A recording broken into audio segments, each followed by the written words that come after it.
La fidélité t'appartient. Le règne et la puissance t'appartiennent.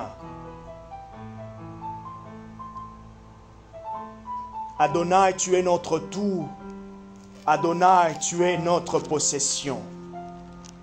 Adonai, tu es notre héritage.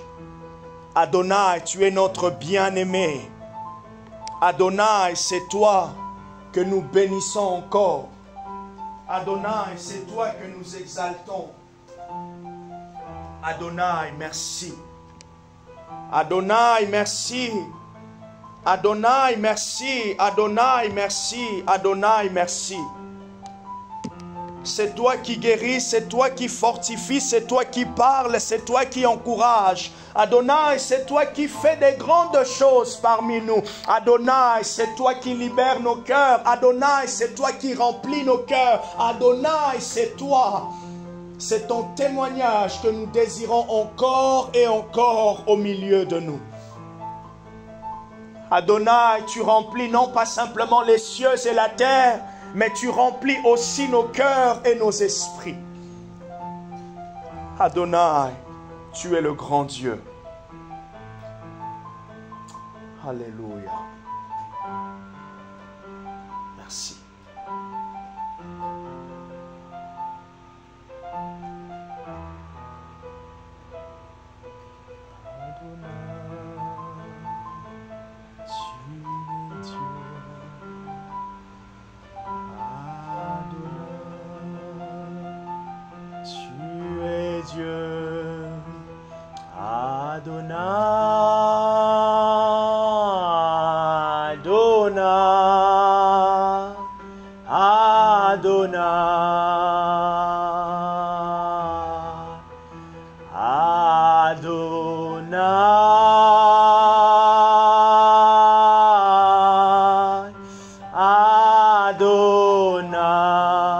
Je t'accueille ce matin encore, Seigneur.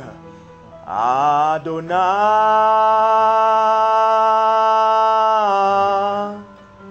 Adonai.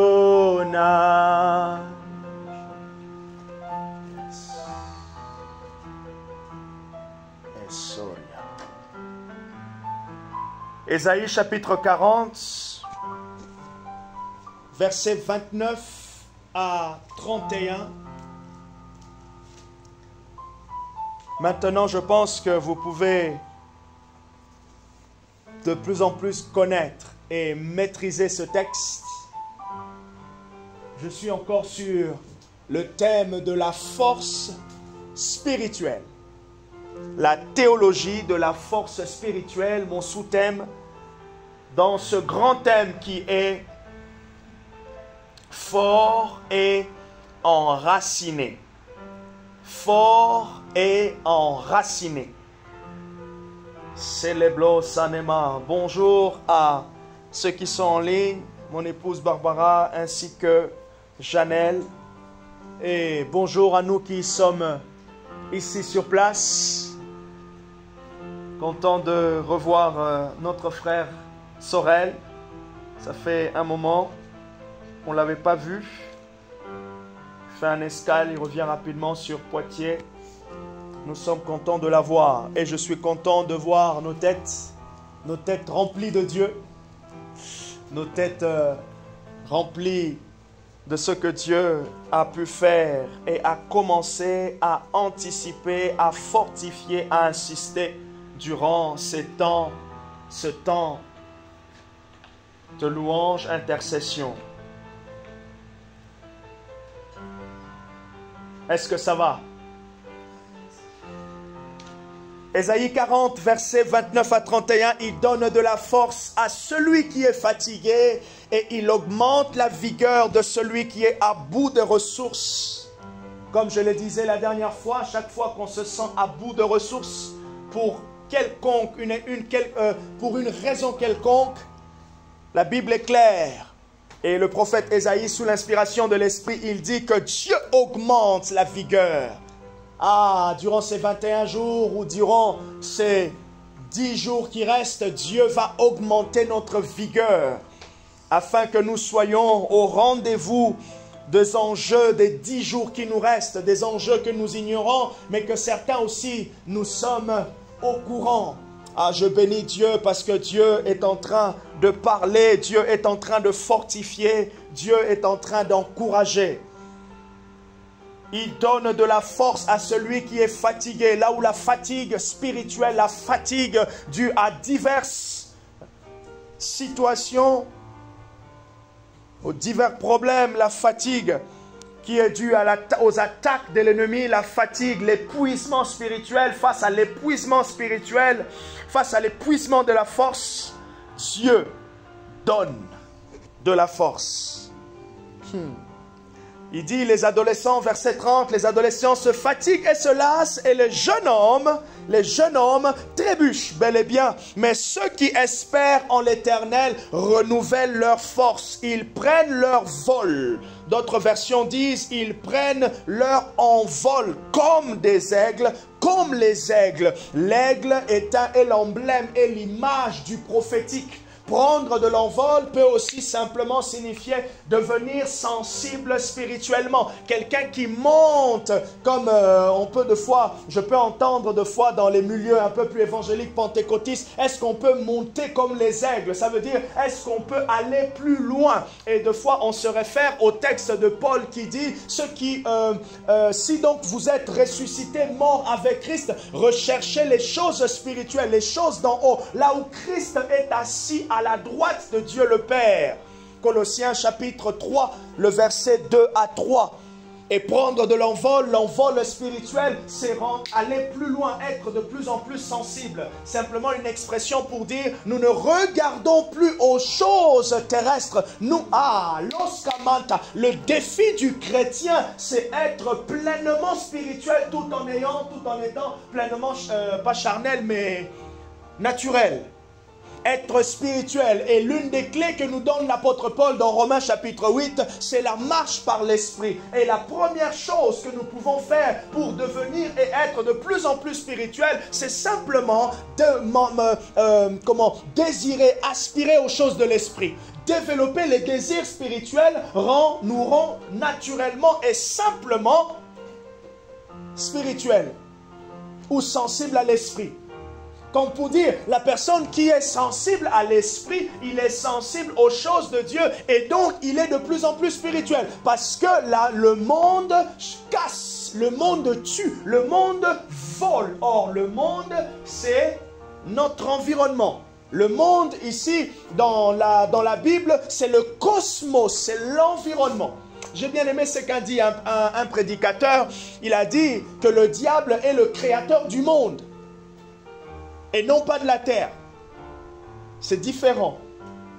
Dans le monde, là, il parlait du cosmos, ce qui nous environne. Et l'ennemi, le diable, il est le prince de ce monde. C'est lui qui influence.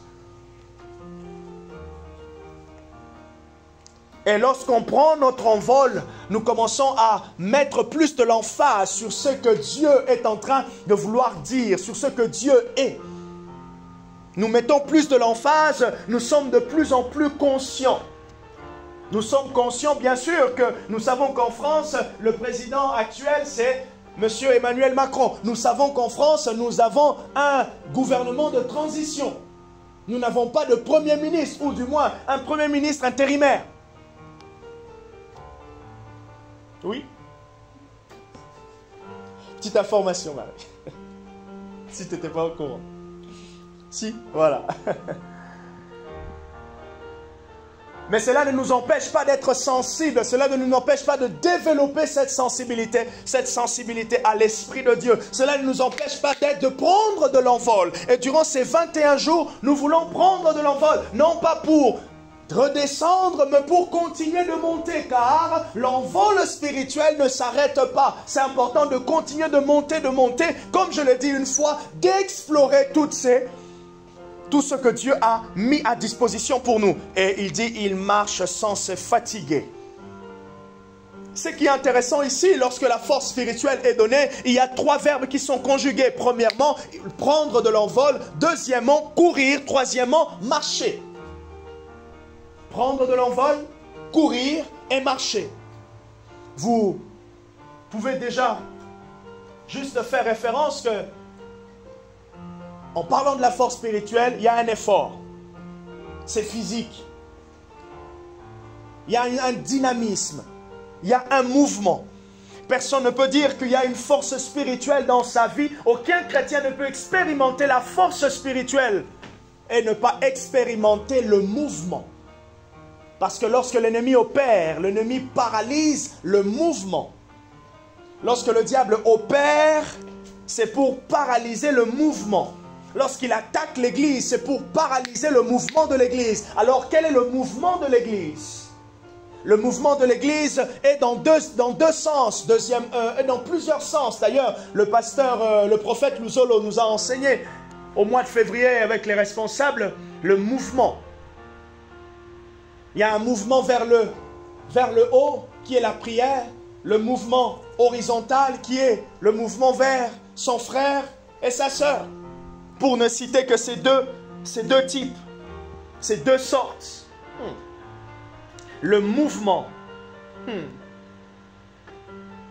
Je dis que la force spirituelle, c'est cette capacité intérieure de l'être intérieur à pouvoir se mouvoir. La capacité intérieure. La force spirituelle.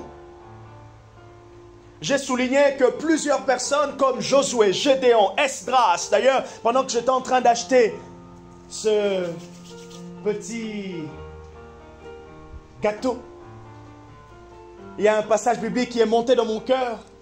Esdras, je crois, chapitre 7, il est dit, la main de l'Éternel, fortifiée par la main de l'Éternel qui était sur moi. J'ai commencé j'ai dit à Dieu, Seigneur, j'aime ce passage, parce que c'est ma condition. Je suis fortifié par la main de Dieu qui est sur moi. Lorsqu'on est fortifié par la main de Dieu, on a l'impression d'être au-dessus des situations. On a l'impression d'être au-dessus. Prenez l'exemple des joueurs de rugby. Il y a de ceux qui viennent, comment on dit, la mêlée. La mêlée, c'est quoi?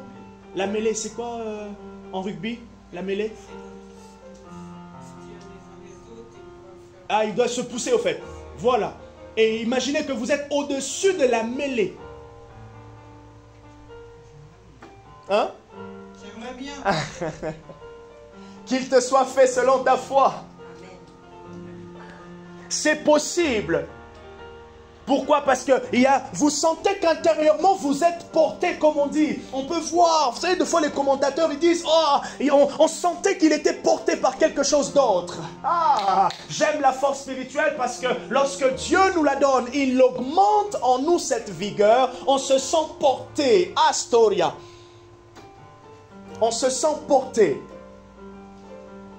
Esdras, qui pouvait dire la main de l'Éternel, fortifiée par la main de l'Éternel qui était sur moi. Je vous encourage à prendre le livre d'Ézéchiel et vous allez voir plusieurs fois le prophète Ézéchiel dire, c'est au moins 42 fois dans le livre d'Ézéchiel, il dit la main de l'Éternel était sur moi. Et qu'est-ce qui s'est passé? J'étais ravi en esprit. La main de l'Éternel, c'est cette onction, cette présence manifeste de Dieu. On la sent, on la reconnaît et on voit ses effets.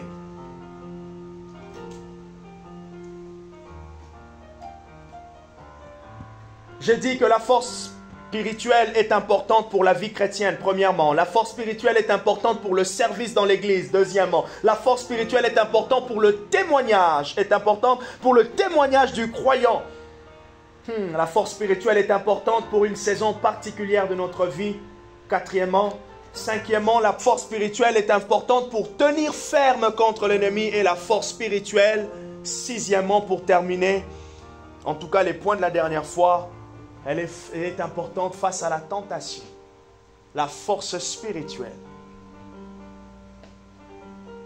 J'ai dit que personne n'accomplira une quelconque œuvre pour Dieu avec sa force naturelle. Elle aura besoin de cette aide divine parce que Zacharie chapitre 4 verset 6, Dieu dit au prophète Zacharie, il lui dit, ce n'est ni par la force, ni par la puissance, mais par mon esprit. C'est fou, hein? Force physique, volonté, tout ce que tu as naturellement, puissance, en parlant de la puissance militaire. Mais c'est par mon esprit. C'est l'esprit d'abord et l'esprit maintenant peut engager la force physique. Alors, je vais aller plus loin aujourd'hui en nous emmenant dans les Écritures dans Juge chapitre 13, Juge chapitre 14, Juge chapitre 15, Juge chapitre 16. Ça parle de qui? Juge chapitre 13, Juge chapitre 14, Juge chapitre 15 et Juge chapitre 16. Ça parle de qui? Samson, merci beaucoup.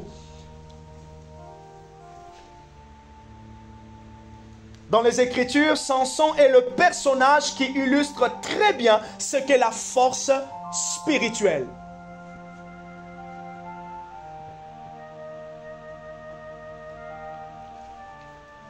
Samson est le personnage qui illustre très bien ce qu'est la force spirituelle. Voir Juge 13, je vous laisse lire l'histoire, relire l'histoire.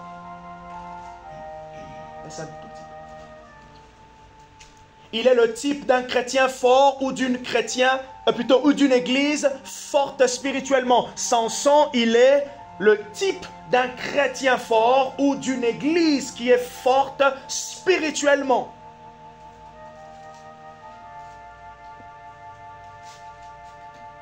Et qu'est-ce qu'on voit par exemple avec sa force?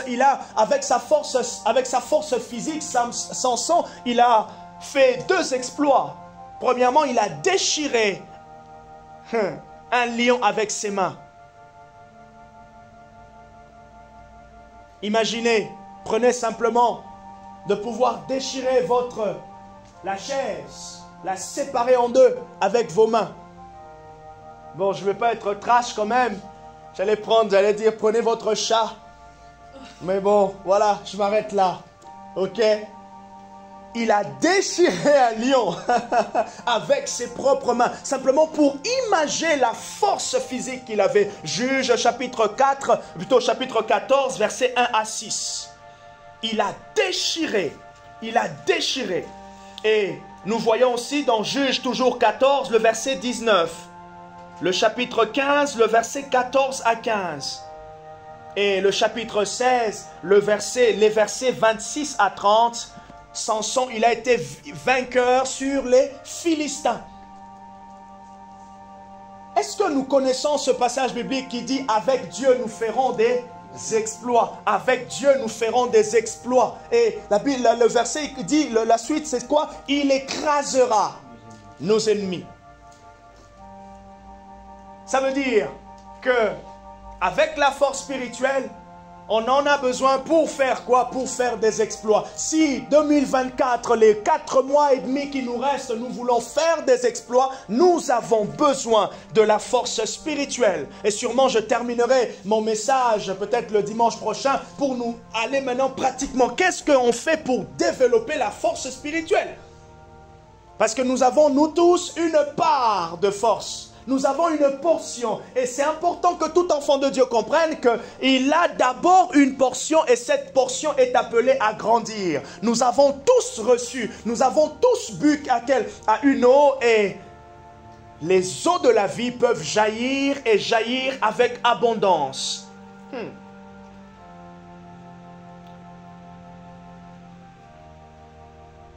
Il a déchiré un lion et il a vaincu les Philistins. Si avec Dieu nous ferons des exploits, nous avons besoin de sa force. Alors, lorsqu'on regarde maintenant de plus près, on voit que la force spirituelle de Samson reposait sur sa consécration. Et d'emblée, je dis que la force spirituelle d'un chrétien repose sur sa consécration. La force spirituelle d'un chrétien repose sur sa consécration. Alors, deuxième clé, premièrement, on va y revenir, mais j'aimerais, Seigneur, développer la force, ma force spirituelle. Ésaïe nous dit, premièrement, apprends à t'abandonner à Dieu. Deuxièmement, ta consécration. Prends soin de ta consécration. Mais, j'y reviendrai peut-être un peu en long en large. La Bible est claire, et là c'est dans Juge, le chapitre 16, le verset 19. La Bible parle de la consécration. Le signe de la consécration de Samson, c'était dans ses cheveux. Il avait 7 tresses. Je ne veux pas nous emmener dans l'étude biblique, peut-être, je sais pas, on verra ça, mais c'est intéressant. Je ne sais pas si vous avez déjà pensé à ça, mais dans la Bible, les cheveux ont une grande signification. Les cheveux ont une grande signification. Et par rapport à Samson, l'ange avait dit à sa mère, le rasoir ne passera pas sur sa tête. Pourquoi? Parce qu'il est un naziréen, ou il avait fait le vœu du naziréat. Pour comprendre le vœu du naziréat, je vous invite à lire Nombre chapitre 6. Et vous allez même voir dans les Actes des Apôtres, sûrement vous avez déjà entendu cela, Paul, il avait pris une forme une décision de ne pas se couper les cheveux ou de couper les cheveux pendant un long moment. Il avait fait un vœu de naziréat. Aujourd'hui, nous aussi, on peut faire un vœu de naziréat simplement dans le principe, dans l'image, dans l'idée du naziréat, c'est juste se consacrer pendant un moment. Et on voit, par exemple, pour aller plus loin encore dans la Bible, avec le vœu du naziréat, les 21 jours de Daniel. Il avait consacré 21 jours. Et durant ces 21 jours, c'est intéressant de remarquer au fait que Daniel a fait 21 jours, mais il n'était pas parti pour 21 jours. Il pouvait faire 3 jours, il pouvait faire 5 jours, il pouvait faire 4 jours ou 10 jours. Mais ça a pris 21 jours, c'était le délai de la réponse. C'était le délai. Dieu dit, dès le moment où tu avais eu l'intention, je t'avais exaucé. Mais j'ai été résisté par un ange. L'ange de la ville, le démon de la ville, un esprit. Celui qui contrôlait m'a résisté. Et Dieu a dépêché un autre ange un peu plus supérieur pour me venir en aide. Oh! Cela nous montre comment la disposition est très importante. Ce qui est important, ce n'est pas simplement de commencer un programme, mais c'est aussi la disposition, le début, l'envie de pouvoir commencer quelque chose. C'est pour cela, Dieu, il s'appelle le Dieu du commencement, il est aussi le Dieu du milieu, il est aussi le Dieu de la fin, parce que le commencement est très important. Bien commencer, c'est aussi important autant que bien finir. Mais c'est aussi important, pendant qu'on a commencé, d'être aussi au point. Voilà pourquoi je nous encourage encore, à partir de la semaine prochaine, dès aujourd'hui, à se remotiver pour les 9 jours qui restent. Nous sommes pratiquement au milieu de notre programme. Nous sommes au milieu de notre programme. Oui, on a dépassé... Oui, on a dit, oui, c'est vrai. On a dépassé le milieu. On est au 11e jour. On a dépassé le milieu. Ah, est-ce qu'on peut s'applaudir? Bel effort. Gloire au Seigneur. La puissance de Samson reposait sur sa consécration. Les 7 tresses. Il avait 7 tresses qu'on n'avait jamais coupé depuis sa naissance. Alors quelqu'un va prendre cela à la lettre et va dire, ah, je ne vais plus couper mes cheveux. Ouais, tu vas te retrouver avec une belle coiffure. Même si je connais, il y a un homme de Dieu qui s'appelle Todd White. Dieu lui a dit, je crois avoir entendu ce témoignage, de ne pas se couper. De ne pas couper ses rastas. Il a des rastas, des dreadlocks, vraiment très très longs. Aujourd'hui, je pense que ça lui arrive pratiquement là. Il entretenait, il le coupait à un moment et tout ça, et jusqu'à un jour où Dieu lui a dit, laisse. Et Dieu lui a dit, la raison, c'est pour que tu sois un signe. Tous ceux qui te regarderont, ils vont se poser la question. Donc, ta coiffure, ton style, ton image, ta représentation va apporter quelque chose. Ça va susciter l'interrogation. Et la première fois que je l'ai vu sur YouTube, j'étais choqué. Et il m'a fallu un peu du temps pour m'habituer à lui et être convaincu. Pourquoi? Parce que on a une représentation aussi un peu plus saine de ceux qui s'approchent de Dieu, qui doivent nous prêcher. Il s'appelle comment? Todd, T-O-D-D, espace White, W-H-I-T-E. Quand tu regardes sa tête, plus il est musclé. Ah oui, je vous assure, il est musclé, il fait vraiment, on dirait qu'il a une tête de lion, quoi. Et quand il prêche avec des chaussettes en short, il est pieds nus devant la chair, en short comme ça, il est pieds nus et voilà. Bref, il avait 7 tresses longues qu'on n'avait jamais coupées depuis sa naissance. La consécration est une arme puissante face à la tentation. Notez cela. La consécration est une arme puissante face à la tentation. Nous sommes vainqueurs de la tentation par la consécration pratique de notre vie chrétienne. Nous sommes vainqueurs de la tentation, vainqueurs du diable par la consécration pratique de notre vie chrétienne. Ainsi, un chrétien qui ne vit pas sa consécration pratique sera toujours une proie facile à toutes les formes de tentation. Il sera une proie facile. Et vous allez remarquer, lorsque vous lisez l'histoire de Samson, comment est-ce qu'il a chuté? Sa chute, c'est qu'il avait perdu sa concentration. L'ennemi a attaqué quoi? Il a attaqué le socle. Ah, le diable ne tape pas partout. Le diable ne frappe pas n'importe où. Il cherche et il sait là où il doit déstabiliser son adversaire. D'ailleurs, même lorsque vous regardez les combats, bon, le judo c'est terminé, le taekwondo c'est terminé aussi. Vous dites, pasteur, il a bien suivi les jours là. Oui, vous regardez tous les sports de combat où vous avez votre adversaire, on attaque. La stratégie c'est quoi? C'est de repérer la faiblesse de notre adversaire. Alors je nous pose la question, quelle est la faiblesse du diable?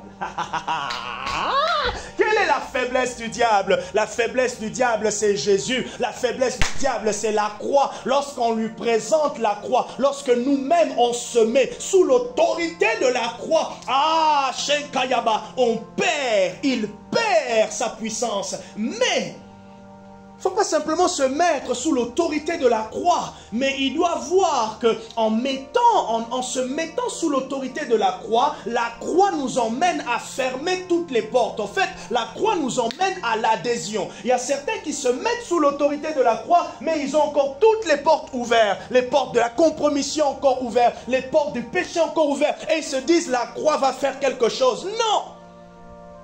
Parce que la croix a cloué le péché. À la croix, Jésus, il n'a pas lutté, il n'a pas dit oui au diable. À la croix, Jésus, il a refuté les contradicteurs, il a refuté l'adversaire. Et c'est pour cela qu'il a été vaincu. Le diable, bien sûr. Et Christ est sorti victorieux. Et nous sommes tous d'accord.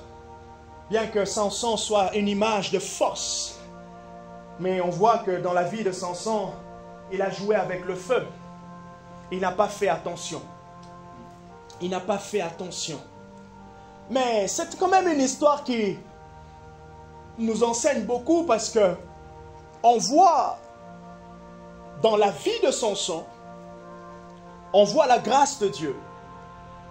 On voit que Dieu a fini quand même par manifester sa compassion envers son fils, son serviteur, celui qu'il avait choisi.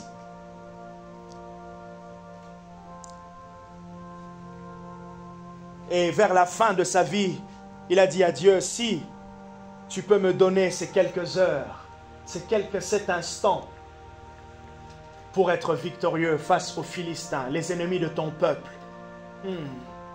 Les ennemis de ton peuple, la Bible appelle le diable l'adversaire, l'ennemi de nos âmes.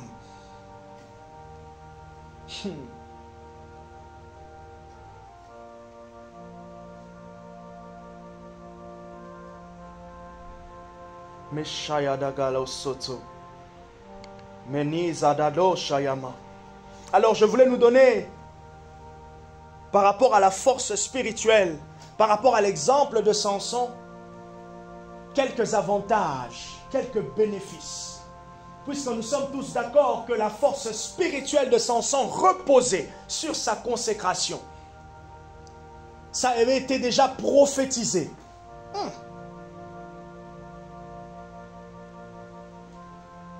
Ça avait été prophétisé, Juge chapitre 13. L'ange avait dit aux parents, vous n'allez pas, cet enfant ne fera pas ça.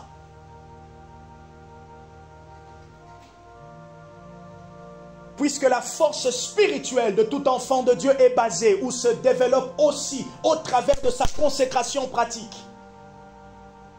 Avant que je vous donne quelques points, je voudrais dire deux choses ici. Premièrement, il y a la consécration naturelle, ou plutôt la consécration due au salut. Puisque nous avons le salut en Christ, nous sommes consacrés. Ça veut dire nous sommes mis à part. Ça, c'est la consécration du salut, que nous bénéficions directement. C'est comme un enfant qui est né dans une famille riche, normalement, il bénéficie de l'héritage. Ou je dis famille riche, dans une famille, les parents ont les biens, normalement, il va bénéficier des biens des parents. Mais il y a aussi une richesse pratique qui est développée maintenant par l'enfant lui-même, qui est développée par la croissance de l'enfant. Et ça, c'est la consécration, c'est là maintenant, c'est ce que je parle. Cette consécration qui est maintenant pratique. Tu as compris que tu es en Christ, tu as compris que tu peux, tu as compris que Dieu veut. Et maintenant, tu mets en pratique, tu te donnes à cela. Tu décides d'aller dans cette dimension de consécration, de se mettre à part, de se séparer, de faire attention, d'obéir, de marcher dans les voies de Dieu. Cette consécration pratique développe les avantages suivants. Premièrement, l'approbation de Dieu. L'approbation de Dieu. L'approbation de Dieu. J'aime bien Proverbe qui dit, quand l'Éternel approuve les voies d'un homme, il dispose même ses ennemis à faire la paix avec lui. Aïe! Dieu approuve tes voies. Ça veut dire Dieu approuve ta vie chrétienne. Dieu approuve. Or, cette approbation vient du fait que la personne a entendu et la personne a obéi. Quand l'Éternel approuve. Et Romains chapitre 12, le verset 1, l'apôtre Paul nous encourage à offrir nos corps comme un sacrifice vivant. Romains chapitre 12, verset 1. Romains chapitre 12, verset 1. Je vous exhorte donc, frères, par les compassions de Dieu, à offrir vos corps comme un sacrifice vivant. Comme un sacrifice. Ça veut dire, je vous exhorte à vous consacrer à Dieu. Et c'est intéressant de remarquer que Romains chapitre 12 commence maintenant des conseils pratiques. Les 11 premiers chapitres, l'apôtre Paul nous a parlé de tout ce qui est doctrinal. Il a parlé du péché. Il a parlé maintenant de la justification par la foi. Et il nous emmène maintenant comment vivre cette justification. Et comment on la vit? On la vit par une consécration pratique. Premier avantage de la consécration, l'approbation de Dieu. Deuxième avantage, comme c'était le cas pour Samson, la force spirituelle. Cette capacité intérieure. La personne qui se consacre, qui se met à part, qui se sépare. Qui se sépare de quoi? Il se sépare du monde. Le monde qui nous entoure nous oblige à nous séparer. Et une séparation décisionnelle, plutôt décisionnelle, mais aussi volontaire, intentionnelle. Merci, voilà, je pense que ce mot allait venir, merci beaucoup. La séparation intentionnelle, pendant un moment, non, je ne veux pas avoir du réseau, être dans les réseaux. Pendant un moment, je vais faire ça. Pendant un moment, je vais faire ça. De 2 heures de l'après-midi à 17 h, je vais faire telle chose, et après je vague à mes occupations. C'est ça le principe des retraites spirituelles. C'est ça le principe des jeûnes et prières. C'est ça le principe. On se consacre. Pourquoi? Parce qu'on veut fortifier le potentiel de Dieu qui est en nous. Et donc c'est le troisième point. La consécration, plutôt, voilà l'avantage de la consécration. Ça permet le développement du potentiel qu'on est en nous, que nous avons.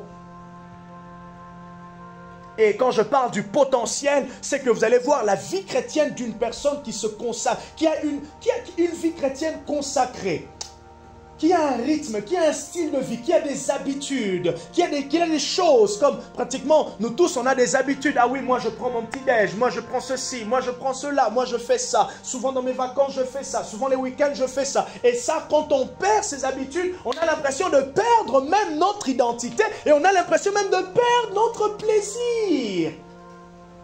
Et donc, chrétien qui n'a pas cette consécration pratique, il n'a pas de plaisir pratique avec Dieu. Il n'a pas de plaisir pratique avec Dieu. Je dis premièrement, l'avantage de la consécration, c'est que nous obtenons l'approbation de Dieu. Deuxièmement, la force spirituelle. Troisièmement, le développement du potentiel. Ah, j'aimerais développer mon potentiel spirituel. Tu l'as. Elle ne va pas, on ne va pas te l'ajouter comme ça. Non, non, non, non. Il est en toi. C'est ta vie maintenant, ton style de vie maintenant qui va permettre ce développement. C'est là de fois, on a l'impression, nous en tant qu'enfants de Dieu, d'être tellement pauvres spirituellement. On est tellement pauvres, notre connaissance de Dieu est tellement maigre. Nous sommes maigrichons comme les 7 vaches maigres de la vision de Joseph. Il y a une période d'être maigre, il y a une période de pouvoir grossir. Or, là, le fait de grossir, c'est simplement la période de l'abondance spirituelle. D'ailleurs, ne sommes-nous pas dans la période, l'année de la prospérité spirituelle?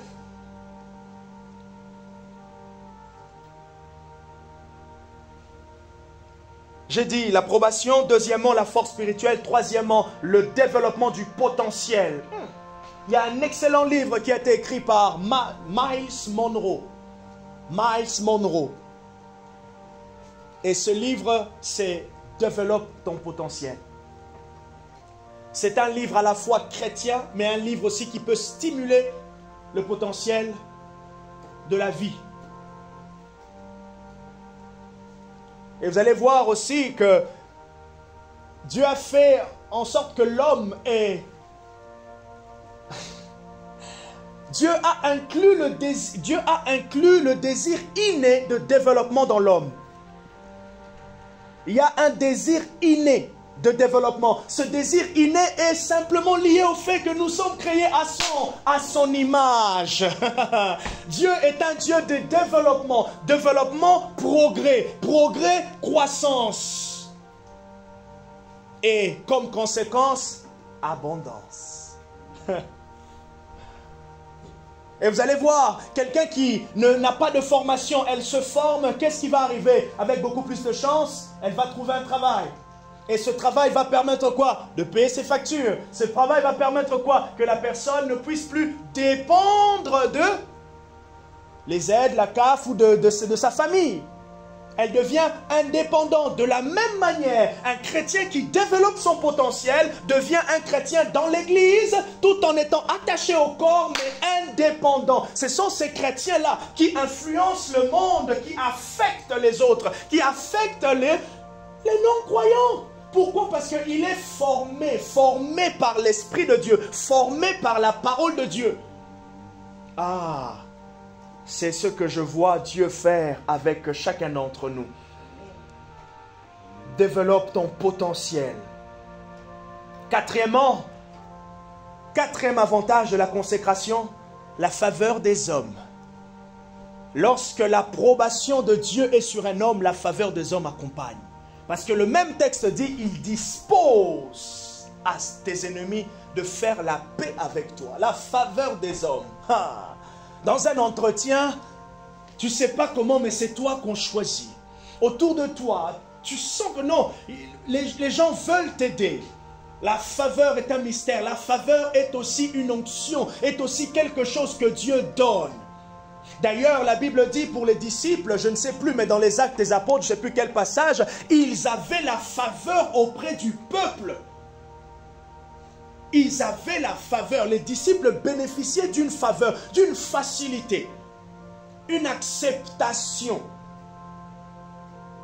Une acceptation.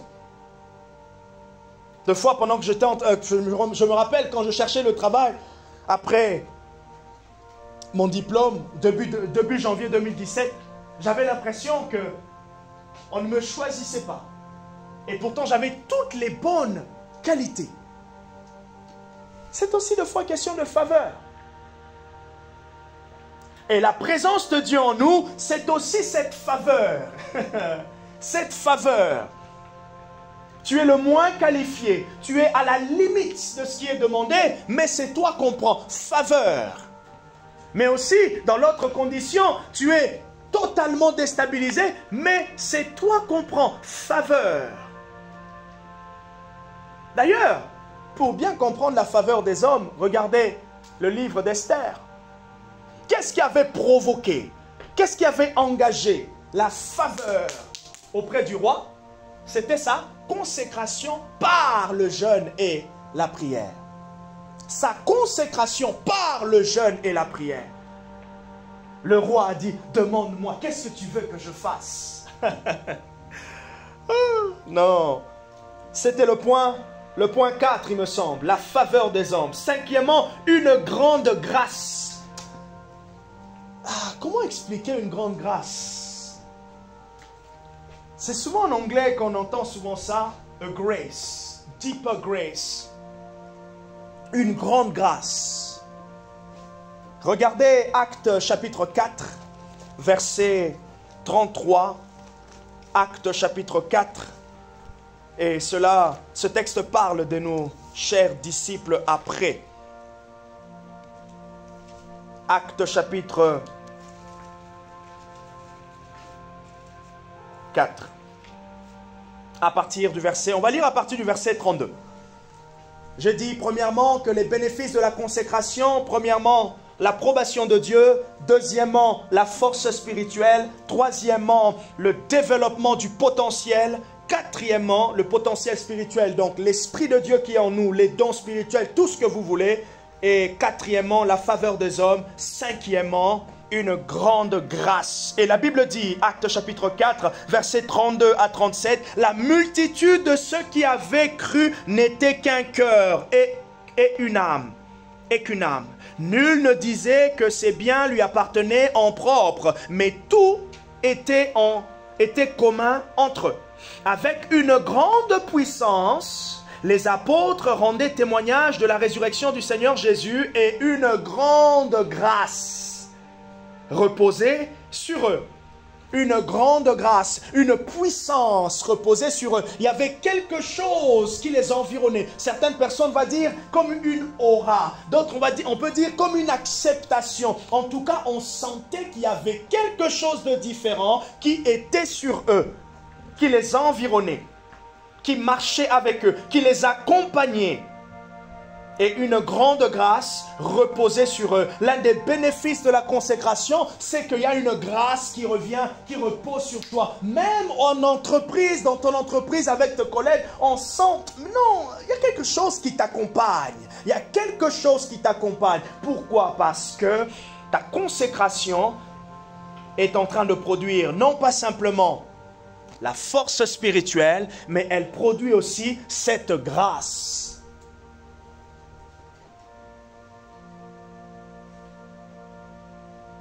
C'est cette grâce que l'apôtre Paul a dit. C'est en parlant de cette grâce, en pensant à cette grâce que l'apôtre Paul a dit à Timothée. Il a dit, sois puissant dans la grâce. Puissant dans la grâce.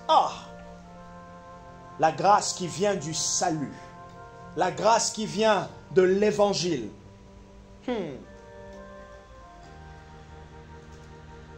Et verset 34, il dit, car il n'y avait parmi eux aucun indigent. Tous ceux qui possédaient des champs ou des maisons les vendaient, apportaient le prix de ce qu'ils avaient vendu et le déposaient aux pieds des apôtres et l'ont distribué à chacun selon qu'il en avait besoin.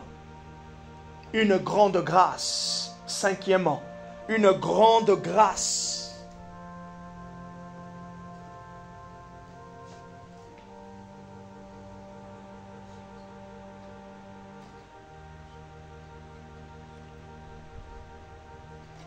Sixièmement,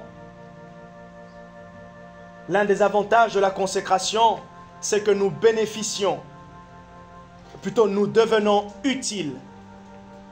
Nous devenons utiles entre les mains de notre Dieu. Nous devenons utiles. Pensez que je suis en train de développer ce point de la consécration en partant de la vie de Samson. Samson avait la force spirituelle, mais sa force spirituelle était dépendante de quoi? Ou reposait sur sa consécration. Et à partir de cette consécration, on comprend et on voit les différents avantages. On devient utile entre les mains de Dieu. Dieu veut utiliser tout le monde, mais de manière pratique, Dieu n'utilisera pas tout le monde. Ou je veux dire dans ce sens, Dieu veut utiliser tout le monde, mais de manière pratique, notre consécration va nous disposer à être utile entre les mains du Maître. Celui qui se consacre, c'est comme l'image de celui qui entre dans la maison du potier et qui dit « Façonne-moi ». C'est ainsi que Paul peut dire à Timothée, le chapitre 2, 2 Timothée chapitre 2 à partir du verset 20 au verset 22. Ce texte est un texte puissant pour tout celui qui aspire au ministère. Voilà comment il peut prier. Tout celui qui veut être utile entre les mains de Dieu. Regardez ce que Paul dit à Timothée. Dans une grande maison, il n'y a pas seulement des vases d'or et d'argent, mais il y en a aussi de bois, de terre, les uns pour un usage noble, les autres pour un usage vil, simple, ordinaire. Si donc quelqu'un se purifie, si donc quelqu'un se consacre, si donc quelqu'un se sanctifie, il sera un vase d'un usage noble, sanctifié, utile à son maître, propre à toute bonne œuvre. Ça veut dire à n'importe quelle situation. Je disais au Saint-Esprit, c'était quand? En début de semaine. En début de semaine, je disais au Saint-Esprit, je dis, tu ne peux pas ne pas avoir quelqu'un avec qui tu peux faire des grandes choses. C'est dans le cœur de Dieu. J'aimerais que ça soit ta prière. Seigneur, permets-moi, j'aimerais. Il ne faut pas que Dieu manque. Vous savez, quand en bâtiment, on dit il y a la crise de main-d'œuvre. La crise de main-d'œuvre. Dieu ne peut pas avoir une crise. Dans une église, il y a 7 églises, il y a 20 églises dans Poitiers, mais il y a une crise de main-d'œuvre spirituelle. Les anges savent qu'ils ne peuvent rien faire.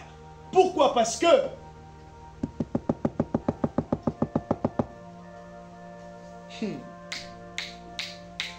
il y a un standard, La vie chrétienne, elle est belle, mais la vie chrétienne montre qu'il y a un standard. Dieu, il est amour, et dans son amour, Dieu nous montre qu'il y a un standard. Quand on n'a pas ce standard, il n'y a pas certains résultats. Mais maintenant, dans son amour, Dieu a dit, par la bouche de Jésus, je ne vous laisserai pas seul, je vous donne un avantage. Je vous envoie un avantage, le Saint-Esprit, à nous maintenant de faire appel à l'Esprit avec toute sincérité. Saint-Esprit, tu es mon avantage. Aujourd'hui dans ma vie. Aujourd'hui dans ma vie. Saint-Esprit, montre-moi là où je t'ai fermé la porte. Aujourd'hui dans ma vie, Saint-Esprit, montre-moi là où tu n'arrives pas à opérer. Comment tu n'arrives pas à travailler. Chantayama. J'ai bien aimé la phrase d'un orateur concernant la guérison.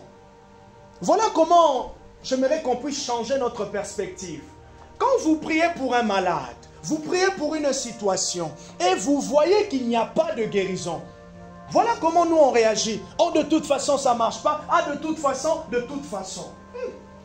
Cet auteur a dit, quand j'étais en train de grandir dans l'onction de guérison, à chaque fois qu'il y avait une guérison qui ne se passait pas instantanément ou après plusieurs moments de prière ne se passait pas, je revenais dans mon lieu secret, je disais à Dieu, Seigneur, la dimension de Jésus qui est en moi n'a pas permis ce résultat.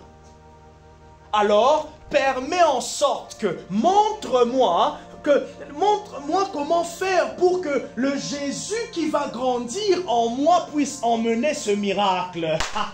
Ça change tout.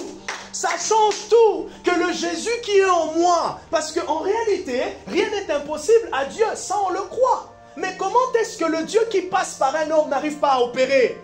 Ça veut dire, c'est qu'il y a quelque chose qui doit bien se lier entre Dieu et cet homme pour que Dieu, sa toute-puissance puisse opérer. Et ça, c'est la base. La fondation, c'est la consécration. La fondation, c'est cet homme qui dit, Saint-Esprit, jusqu'où tu as grandi en moi? Quelle est la hauteur? Quelle est ta hauteur en moi aujourd'hui, Saint-Esprit? Cette hauteur qui permet à ce que les démons, juste en entrant ici, ils tremblent. Cette hauteur qui permet à ce que, lorsque je dis, allez, sors, ça sort. Lorsque je dis, allez, telle chose, le miracle est instantané. Quelle est cette hauteur? C'est cette dimension de Jésus. C'est cette dimension-là. Et Jean chapitre 3, verset 30, Jean-Baptiste, il dit quoi? J'aimerais qu'il puisse croître et que moi, je diminue. Je nous ai donné un sujet de prière pour cette semaine. J'ai inspiré Christian. J'aimerais qu'il croisse et que moi je diminue. Plus Jésus est en train de croître, plus les résultats de Jésus seront vus dans la vie d'un homme. C'est ainsi qu'on peut être surpris avec certains hommes. On voit, on sent, il y a des résultats d'un clic, d'un clac comme ça. Pourquoi? Parce qu'il y a une dimension. Jésus en eux a grandi. Ils ont fait cette prière. Il y a 2 semaines, j'ai dit au Saint-Esprit, qu'est-ce qui t'empêche? Qu'est-ce qui t'empêche? Qu'est-ce qui t'empêche? Montre-moi. Qu'est-ce qui t'empêche? Des fois, la réponse du Saint-Esprit peut dire, mais tu ne lis pas la Bible. Des fois, la réponse du Saint-Esprit peut te dire, va jeûner. Quelle que soit la réponse, des fois, le Saint-Esprit peut te dire simplement, serre-moi un café. Je ne sais pas, mais quelle que soit la réponse, me dit au Saint-Esprit, qu'est-ce qui t'empêche? Saint-Esprit, comment on peut encore collaborer davantage? Saint-Esprit, Chantayama, Jésus en moi, j'aimerais qu'il grandisse. Et voilà comment nous on est. On est directement dans le défaitisme. On est directement dans le défaitisme. Et vous voyez maintenant, cette manière de penser remet beaucoup de choses en cause qui sont claires. Comme je le disais vendredi, Dieu utilisera toujours des hommes et utilisera toujours des hommes imparfaits. Dieu va toujours, jusqu'au retour de Jésus, continuera à oindre les gens. Mais il va oindre ces personnes qui se sont positionnées, ces personnes qui ont rempli les critères, qui ont rempli le standard. Et je prie ce matin que l'église WSM recherche le standard de Dieu. Et l'un des standards de Dieu nous est donné ici dans 2 Timothée, ceux qui se sanctifient. Je suis tombé comme ça par hasard hier soir. Je vais aller pour chuter. J'ai chuté. Je suis tombé hier soir sur une vidéo sur Instagram d'un homme de Dieu que j'aime bien aussi, qui est vraiment, à une période donnée, Dieu l'avait utilisé pour me parler, pour m'encourager. Quand j'étais encore étudiant, c'était je pense en 2012 ou 2013. C'est un Nigérian, il s'appelle Enoch Adeboye. Il a la plus grande église au monde aujourd'hui, 2 millions de fidèles, 2 500 000 de fidèles. Le hangar ou le bâtiment, d'ailleurs le bâtiment de son église, c'est un hangar de plus de 2,5 km. Quand vous regardez son culte de dimanche, je vous laisse imaginer. C'est même plus que Poitiers, vous voyez. Je ne sais pas, c'est pratiquement toute la Nouvelle-Aquitaine, même plus. Et il a dit, tôt dans ma vie, j'ai compris une vérité. J'aimerais nous poser la question. Du haut de tes années de vie chrétienne, il y a quelque chose, si tu penses bien, il y a quelque chose, il y a comme une vérité que Dieu t'avait donnée un peu plus tôt dans ta vie chrétienne, qui constitue comme une devise. Aujourd'hui, la devise de la France, c'est quoi? Fraternité, égalité et liberté, non? Bon, même si ce n'est pas l'ordre, mais c'est ça. Voilà. Fraternité, égalité et liberté.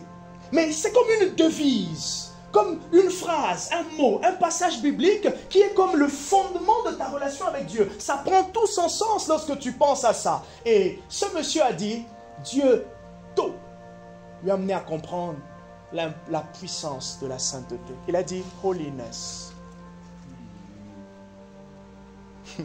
Il a dit holiness, sainteté. sainteté. Une fois, je priais. Je dis, mais Seigneur, je prie en langue, je vois certaines choses. Seigneur. Et un jour, j'ai commencé à considérer ce passage. Non.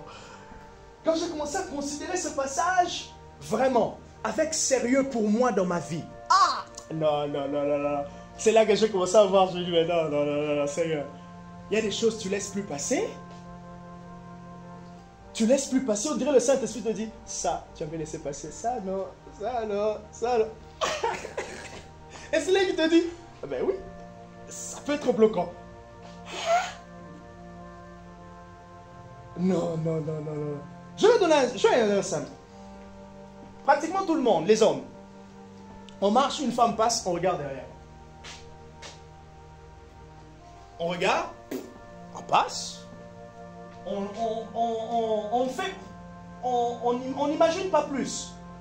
Mais c'est devenu comme un réflexe naturel. Si le Saint-Esprit pointe ça, c'est que s'il pointe ça dans ta vie ou quelque chose du genre, c'est que ça peut être un problème. Ça veut dire qu'il est attristé à chaque fois. Pour quelqu'un d'autre, ça veut dire, ça peut être, je sais pas. Ça peut être le fait de ne pas se lever à une certaine heure, de ne pas prier à une certaine heure. Et souvent, avec l'Esprit de Dieu, il va mettre en lumière des choses tellement très simples et tellement banales. C'est tellement banal pour vous. Parce que pour vous et moi, le grand péché, c'est ce grand péché où je ne suis pas tombé avec une femme. Où je n'ai pas injurié. Ah oui, non, ça je le sais. Et c'est vrai, c'est très très bien, c'est un vrai garde-fou. Parce que pour une autre personne, ça peut être ça, ce garde-fou que l'Esprit va susciter en lui. Mais pour une autre, c'est quelque chose de très... 2017, pendant que j'étais en train de préparer le début des réunions WSM. 2017, je préparais le début de réunion WSM. J'ai commencé à prier pour l'onction. J'ai commencé à prier intensément, volontairement pour l'onction, la puissance de Dieu. J'étais parti presque un mois ou 40 jours, en tout cas 40 jours, mais j'avais des jours de jeûne et des jours que je ne jeûnais pas. J'ai prié et je ne comprenais pas. À chaque fois que je priais pour l'onction, j'étais très sensible envers Barbara. Je n'arrivais pas à me maîtriser. Tous les jours où je priais intentionnellement pour l'onction, je sors de mon temps de prière. Comment se fait-il tu sors de ton temps de prière, tu es aigri? Voire plus que quand tu es rentré dans ton temps de prière. Oh, tu viens de prier, tu es aigri. J'ai dit, mais... Et ça, c'est Barbara qui m'avait dit. Tu viens de prier, tu as passé 2 heures. Et tu sors, c'est comme ça que tu me parles. Tu es sûr que tu as rencontré Dieu? Tu es sûr que tu étais avec Dieu? En plus, 2 heures. Tu as écouté une prédication. Tu as parlé en langue. Je t'ai entendu. Tu étais à genoux. C'est resté. Et les prochaines fois, les fois où maintenant je rentrais en prière, j'ai commencé à constater comme ce combat. Et le Saint-Esprit m'a fait comprendre clairement. Je travaille. Non. La sensibilité avec la puissance de Dieu. La sensibilité avec l'onction. Se sanctifie. Si donc quelqu'un se purifie, et cet homme de Dieu a dit, plus tôt, j'ai dit, Seigneur, la sainteté. Plus tôt, j'ai désiré ça. Nous sommes justifiés.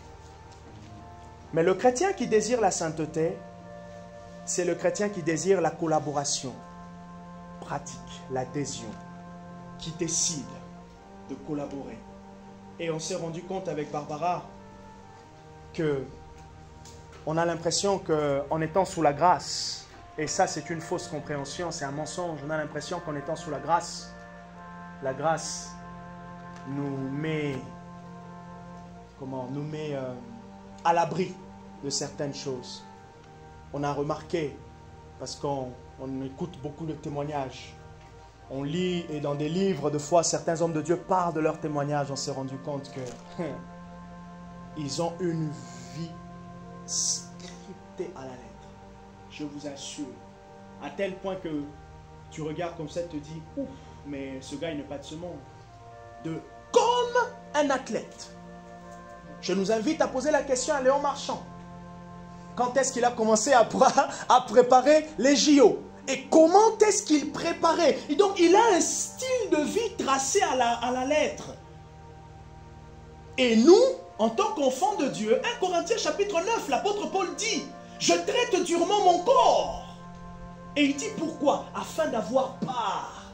Ah, la grâce nous invite à traiter durement notre corps. Ça veut dire quoi? Afin que la part de Christ soit de plus en plus lumineuse, pour que le monde voit réellement la différence.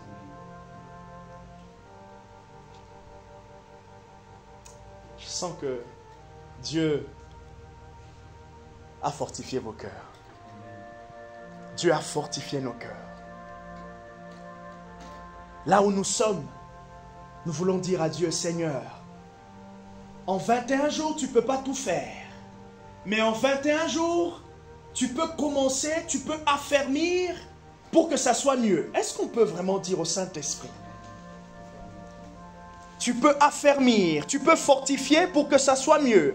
En 21 jours, précieux Saint-Esprit, tu peux fortifier pour que ça soit mieux.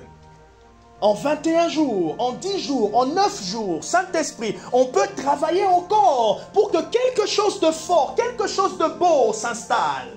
Aïe, Kamamoria. Saint-Esprit, alléluia. Je veux te donner cette part, je veux te donner encore, Seigneur, ce qu'il faut pour que Jésus grandisse au milieu de nous, ce qu'il faut pour que Jésus grandisse, afin que cette dimension de Christ, ce Jésus qui grandit, puisse apporter la guérison. Ce Jésus qui grandit, Seigneur, emmène le réveil. Ce Jésus qui grandit, glorifie. Chez les boss. Komaya là-bas. Fais pleuvoir. Mais soliété, Shalaba, Goria Malate. Ouvre les écluses des cieux, tu fais pleuvoir. Jésus. Tu fais pleuvoir. Rasotolia Mayashana. Que ce Jésus grandisse. Et qu'il grandisse, Seigneur. Et qu'il grandisse, Adonai, Shenemolia. Fais pleuvoir. Ouvre les